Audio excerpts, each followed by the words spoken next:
앞에 나와 있는 예를 들어서 뭐 휴업일수라고 한다면 가장 대표적으로 나오는 게 휴업일수가 나오거든요. 이 휴업일수는 곱하기 365일 중에 우리가 필요로 하는 근로일수는 300일이다 라고 이렇게 넣어줘야 되는 겁니다. 이해되시죠? 어렵지 않습니다. 여기서 어려워 이렇게 하시면 안 됩니다. 자, 이런 말들이 나온다. 그 다음 위에 근로손실수는 제가 그대로 대입하면 된다 그랬어요. 그대로 대입해야 되는 것 중에 스타일 중에 두 번, 세 번째 하나 더 나오는 게 뭐냐면 장애 등급이 나와요.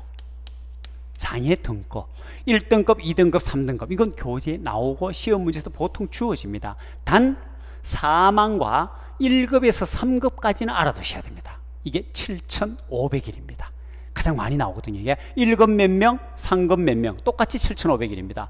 그럼 다 더해주면 되겠죠. 그죠? 사망이 2건, 2명, 사망 2명, 그 다음에 1급 1명, 3급 3명 뭐 이래 나왔다. 그러면 사망 1명 7,500일 더하기 1급이 1명이다. 또 7,500일 3급이 2명이다. 7,500 곱하기 2를 해서 다 더해주면 됩니다. 그럼 그 날짜는 그냥 그대로 대입하면 돼요. 장애 등급이라는 거는 그런 것들을 다 고려해서 만들어 놓은 겁니다. 됐습니까? 자, 여기까지 이해되시죠? 그죠? 어렵지 않습니다. 어렵지 않습니다. 무슨 계산 문제든 알고라면요 너무너무 쉽습니다. 자, 따라오실 수 있겠죠? 자, 여기까지 그러면 정리를 해서 근로손실일수가 자, 사망이 여기 문제에 그러면 사망이 1명 여기에 일어나는 5건 중에서 3명 중에서 사망이 1명이다. 사망이 1명이 포함되어 있다. 예를 들었어요. 이랬을 경우에 여기에 근로손실일수는 7,500일이 되겠죠. 그죠? 아니면 여기에 또 여기 있는 것 중에서 1급이 2명이었다. 아니 총 휴업일수가 700일이었다. 뭐 이렇게 해봅시다. 1명은 2명은 휴업을 당했는데 이 일로 인해 가지고 그 휴업일수가 700일이었다. 이랬을 경우에는 7,500일에 계산식만 제가 씌워드립니다. 7,500에 곱하기 700 곱하기 365분의 300으로 해주면 되는 거죠.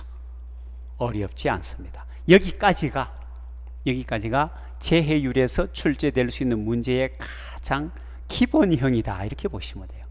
응용되지 아니하는 가장 기본형. 이렇게 문제가 주어지면 참 출제하신 분 고맙습니다. 인사하고 점수 받아야 되는 겁니다. 자, 그러면 이게 기본이라면 여기에서 약간 더 업데이트되는 조금 더 응용하고 해서 어렵게 낸다면 그럼 어떤 형태로 문제가 나올 수 있는지를 알아야 됩니다. 지금부터. 그죠? 자, 거기도 몇 가지만 전체를 다 하기는 힘들고 몇 가지 유형만 한번 같이 보도록 하겠습니다. 기본형이 끝났으면요 그 다음에 나올 수 있는 거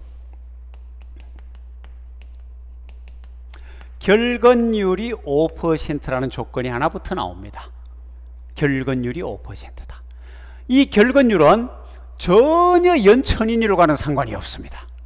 연천인율과는 상관이 없고 넘어와서 빈도율 쪽에서 연간 총 근로시간 수에 관련되는 것이다. 이렇게 보시면 돼요. 이것도 이런 얘기입니다. 500명이 8시간씩 300일을 다 하면은 이만큼의 총 근로시간이 되는데 이 중에서 5% 결건했다 이 말이에요. 결건했으니까 일 안 했지 않습니까? 그러면 이 전체에서 마이너스 5%를 해줘야 돼. 뭐에 대한? 이 전체에 대한 5%만큼을 빼줘야 됩니다.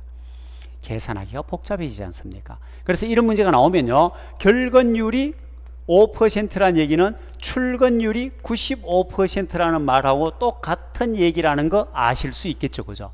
그럼 출근율이 100%면 여기 곱하기 1을 해주는데 출근율이 95이기 때문에 곱하기 0.95를 해주면 해결이 나는 거예요. 분모에. 이해되시죠? 그죠? 그래서 항상 결근율이 나오면 출근율로 바꿔서 그 출근율을 근로시간에 곱해준다. 강도율 마찬가지입니다. 이해되셨습니까? 자, 예, 그렇게 보시면 되고요. 그러면 강도율 쪽에서 이제 휴업일수나 대표적인 게 휴업일수로 많이 나옵니다. 휴업일수로 나왔을 경우에 365분의 300을 곱해주는 거 하나 정리하셨죠? 그 다음 결근율로 나왔을